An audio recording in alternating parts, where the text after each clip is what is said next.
Hello friends, welcome back to my channel. दोस्तों, अगर आपका भी एम्स बीएससी नर्सिंग में एडमिशन हो गया है एंड आप कॉलेज में रिपोर्टिंग करने जा रहे हैं तो आज का वीडियो आपके लिए बहुत ही हेल्पफुल होने वाला है। दोस्तों, आज के वीडियो में मैं आपको बताऊंगी अगर आप एम्स बीएससी नर्सिंग में एडमिशन लेते हैं तो उस टाइम पे आपको कौन कौन से ऐसे डॉक्यूमेंट्स हैं जो आपको ज़रूरत पड़ते हैं, कौन कौन से ऐसे डॉक्यूमेंट्स हैं जो आपको घर से लेके जाने होते हैं एंड अगर आपके पास कोई भी डॉक्यूमेंट मिस होता है तो आपसे 1 लाख की डीडी भी पड़ सकती है।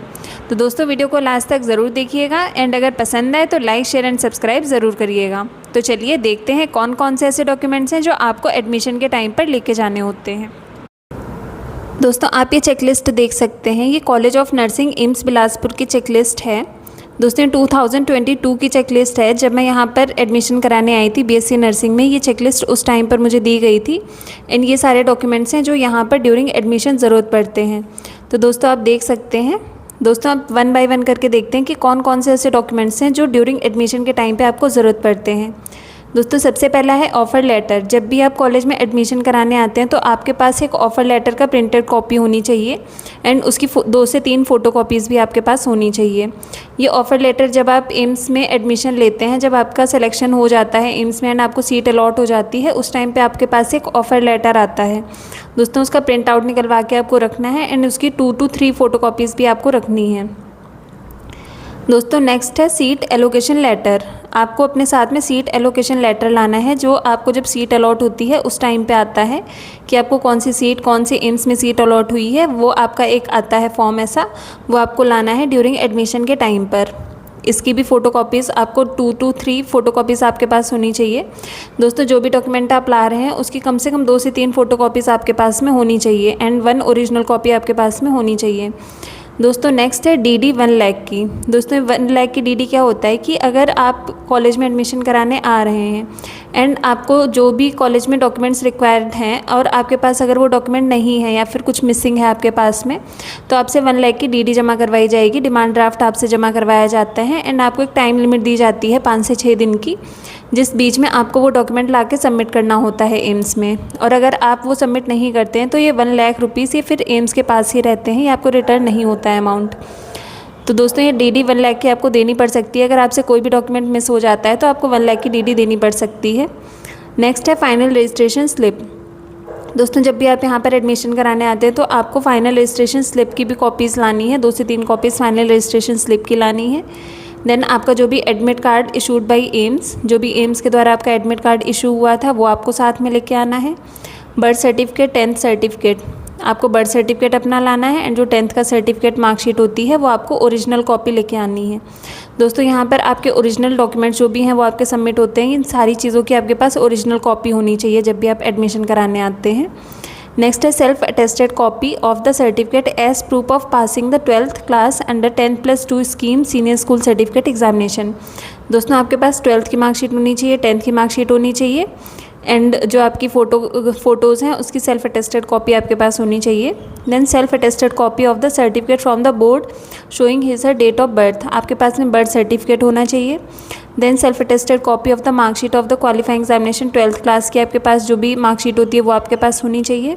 Then OBC certificate issue date, मतलब जो भी उसकी इशू डेट होती है ओबीसी सर्टिफिकेट, अगर आप ओबीसी कैटेगरी से फॉल करते हैं तो आपके पास में ओबीसी सर्टिफिकेट होना चाहिए, जो भी आपकी डेट होगी उसकी वो आपकी होनी चाहिए प्रॉपर। दोस्तों, ये 2021 से 2022 से उस टाइम का है जब यहाँ पर मैंने एडमिशन लिया था, ये उस टाइम की डेट है इसमें। अगर आप ओबीसी कैटेगरी से फॉल करते हैं तो आपके पास में ओबीसी सर्टिफिकेट होना चाहिए करंट डेट का। देन SC/ST सर्टिफिकेट, जो भी आपका SC/ST सर्टिफिकेट, अगर आप SC/ST कैटेगरी में फॉल करते हैं तो वो आपके पास में होना चाहिए। देन EWS सर्टिफिकेट, अगर आप EWS कैटेगरी में फॉल करते हैं तो आपके पास में EWS सर्टिफिकेट होना चाहिए। Then a person with benchmark disability medical certificate from the authorised centres. Then आपके पास में EWS सर्टिफिकेट होना चाहिए अगर आप EWS कैटेगरी से फॉल करते हैं। देन अगर आप कोई भी बेंचमार्क डिसेबिलिटी है तो आपके पास उस चीज़ का भी सर्टिफिकेट होना चाहिए। दोस्तों, ये डॉक्यूमेंट्स आप देख सकते हैं। ये सारे डॉक्यूमेंट्स जब भी आप एडमिशन कराने आते हैं बीएससी नर्सिंग में, एम्स बीएससी नर्सिंग में जब भी आप एडमिशन कराएंगे तो ये सारे डॉक्यूमेंट्स आपके पास में होने चाहिए। दोस्तों, कुछ और भी ऐसे डॉक्यूमेंट्स हैं जो आपको यहाँ पर ज़रूरत पड़ सकते हैं, तो देखते हैं वो कौन कौन से ऐसे डॉक्यूमेंट्स हैं जो आपको ड्यूरिंग एडमिशन ज़रूरत पड़ सकते हैं एंड आपको अपने साथ में लेकर आने होते हैं। दोस्तों अब बात करते हैं अदर डॉक्यूमेंट्स की। अदर ऐसे कौन कौन से डॉक्यूमेंट्स हैं जो आपको ज़रूरत पड़ सकते हैं ड्यूरिंग एडमिशन। जब भी आप एम्स बीएससी नर्सिंग में एडमिशन लेते हैं तो ऐसे कौन कौन से डॉक्यूमेंट्स हैं जो आपको साथ लेके आने हैं। दोस्तों पहला है गैप सर्टिफिकेट। अगर आपने 12th के बाद कोई गैप लिया है तो आपके पास गैप सर्टिफिकेट होना चाहिए। आप जब भी एडमिशन कराने आते हैं तो आपके पास गैप सर्टिफिकेट ज़रूर होना चाहिए अगर आपने 12th के बाद कोई भी गैप लिया है।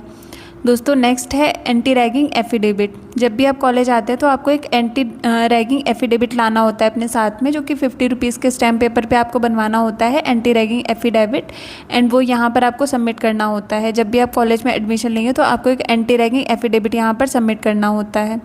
दोस्तों नेक्स्ट है आपकी टीसी। कॉलेज की टीसी आपके पास में होनी चाहिए या फिर आपका जो माइग्रेशन सर्टिफिकेट है वो आपके पास में होना चाहिए। दोस्तों नेक्स्ट है आपका कैरेक्टर सर्टिफिकेट। जब भी आप एडमिशन कराने आएंगे तो आपके पास में कैरेक्टर सर्टिफिकेट होना चाहिए। एंड दूसरा है आपके पास में जो आय प्रमाण पत्र, इनकम सर्टिफिकेट, आपके पास में आपका इनकम सर्टिफिकेट होना चाहिए। देन निवास प्रमाण पत्र, जो भी आपका निवास प्रमाण पत्र है वो आपके पास में होना चाहिए। आपका बर्थ सर्टिफिकेट आपके पास में होना चाहिए। आपका आधार कार्ड होना चाहिए आपके पास में। एंड कम से कम आपके पास में 15 to 20 पासपोर्ट साइज़ की फ़ोटोज़ ज़रूर होनी चाहिए। दोस्तों फ़ोटोज़ हर जगह ज़रूरत पड़ती हैं। अगर आप यहाँ पर मेडिकल टेस्ट भी आपका होगा, जब भी आप यहाँ एडमिशन कराने आते हैं तो आपका यहीं पर ही मेडिकल टेस्ट किया जाता है एंड देन उसके बाद में आपका एडमिशन होता है। दोस्तों अगर आप मेडिकल चेकअप करा रहे हैं उसमें भी आपकी फ़ोटो की ज़रूरत पड़ सकती है। आप कोई भी फॉर्म यहाँ पर जो भी फिल करवाए जाएंगे उसमें आपकी फ़ोटो की ज़रूरत पड़ेगी। आपकी पासपोर्ट साइज़ की फ़ोटो लानी है आपको अपने साथ में। एंड अगर आपका यहाँ पर एडमिशन हो जाता है या किसी भी एम्स में अगर आपका एडमिशन हो जाता है, देन अगर वहाँ के बैंक में अगर आपको अकाउंट वगैरह खुलवाना है तो उसके लिए भी आपको पासपोर्ट साइज़ की बहुत ज़रूरत पड़ने वाली है। तो कम से कम 15 से 20 पासपोर्ट साइज़ की फ़ोटोज़ अपने साथ रखिए। एंड आपके पास जो भी आपका आधार कार्ड है ये आपके पास में होना चाहिए। दोस्तों आप जब भी एडमिशन कराने आते हैं आपके पास में सारे ओरिजिनल डॉक्यूमेंट्स होने चाहिए। जब भी आप एडमिशन कराने आते हैं सारे ओरिजिनल डॉक्यूमेंट्स आपके यहाँ पर सबमिट होने वाले हैं। आपकी 10th की मार्कशीट, आपकी 12th की मार्कशीट एंड आपका जो भी इनकम सर्टिफिकेट है, ये सारी चीज़ें यहाँ पर सबमिट होती हैं जब भी आप एडमिशन कराते हैं। तो आपके पास में सारी ओरिजिनल कॉपीज़ होनी चाहिए एंड सारे जितने भी आपके पास डॉक्यूमेंट्स हैं सबकी कम से कम 4 से 5 फ़ोटो कॉपीज़ होनी चाहिए आपके पास में। दोस्तों आज के इस वीडियो में मैंने आपको 2022 की चेकलिस्ट के बेसिस पर आपको बताया कि ऐसे कौन कौन से डॉक्यूमेंट्स हैं जो आपको लेके जाने होते हैं जब भी आप एम्स बीएससी नर्सिंग में एडमिशन लेते हैं या जब भी आप कॉलेज में रिपोर्ट करते हैं तो आपको कौन कौन से डॉक्यूमेंट्स ज़रूरत पड़ते हैं। दोस्तों जब भी आप एडमिशन कराने जाते हैं तो ये डॉक्यूमेंट्स ध्यान से रख लीजिएगा। आपके पास जितने भी डॉक्यूमेंट्स हैं सबकी ओरिजिनल कॉपी होनी चाहिए एंड सारे डॉक्यूमेंट्स आपके पास में होनी चाहिए, नहीं तो आपको वहाँ पर 1 लाख रुपीज़ की डीडी सबमिट करनी पड़ सकती है। थैंक यू दोस्तों, आज के लिए बस इतना ही। अगर आपको मेरा वीडियो पसंद आया हो तो चैनल को लाइक करें, अपने दोस्तों के साथ में शेयर करें और चैनल को सब्सक्राइब करना ना भूलें। फिर मिलते हैं नेक्स्ट वीडियो के साथ में। Thank you.